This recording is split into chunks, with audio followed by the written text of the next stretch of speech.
वो कहते हैं ना कि समस्याएं जो है वो हमारे जीवन में इसलिए नहीं आती कि वो हमें परेशान कर सके, बल्कि इसलिए आती है कि हमें कुछ बदलाव करने की जरूरत होती है। दोस्तों, ये छोटी सी कहानी है एक लुहार की, जो गांव के छोर पर दुकान थी। लेकिन उसकी प्रसिद्धि किसी और चीज से थी, और वो ये है कि वो बहुत ही खूबसूरत घड़ियां बनाता था। वो घड़ियां न केवल समय बताती थी, लेकिन उसकी रचना बहुत ही खूबसूरत थी। तो एक दिन हुआ यूं कि उस गांव में एक बिजनेसमैन आता है। वो बिजनेसमैन लोहार की दुकान पर जाता है और उसकी घड़ियां को देखता है। तो उस बिजनेसमैन को लोहार की घड़ियां बहुत पसंद आ जाती है।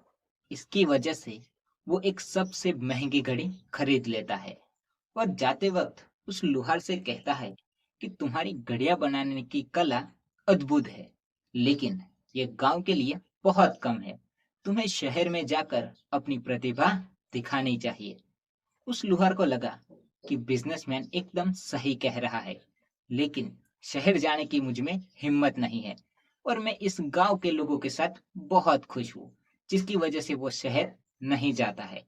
लेकिन एक दिन उस गांव में बहुत बड़ा तूफान आया और जो लुहार की दुकान थी वो पूरी तरह से बर्बाद हो गई। लुहार परेशान हो गया, उसने जो सुंदर घड़ियां बनाई थी वो भी पूरी तरह से बर्बाद हो गई। जो लोहार था वो परेशान हो गया, दुखी हो गया, मानो उसका सब कुछ लूट चुका हो। लेकिन तभी उसे उस बिजनेसमैन की याद आती है और वो सोचता है कि अब मैं शहर जाकर रहूंगा। तो वो लोहार शहर जाता है और शहर में जाकर अपनी एक छोटी सी घड़ियां बनाने की दुकान खोलता है। और वो दुकान पर इतनी सुंदर घड़ियां बनाता है कि धीरे धीरे उस इलाका में उसकी दुकान चर्चा में रहने लगी और धीरे धीरे पूरे शहर में उसकी घड़ियां का प्रसिद्धि होने लगी। धीरे धीरे ये बात उस शहर के राजा तक पहुंच गई। तो राजा ने उसे एक सुंदर घड़ी बनाने का आदेश दिया। लोहार ने राजा के लिए बहुत ही खूबसूरत घड़ी बनाई और राजा को सौंप दी।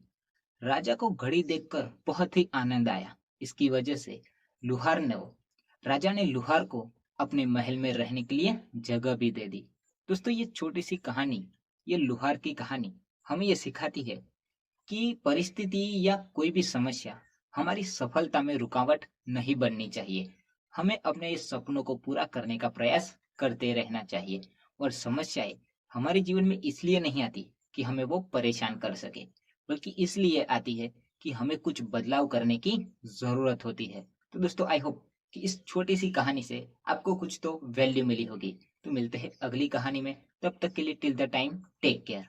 और हाँ, हर सोमवार सुबह 9 बजे ऐसे ही कहानी सुनने के लिए मेरे पेज पर आ जाना। तो मिलते हैं अगली कहानी में।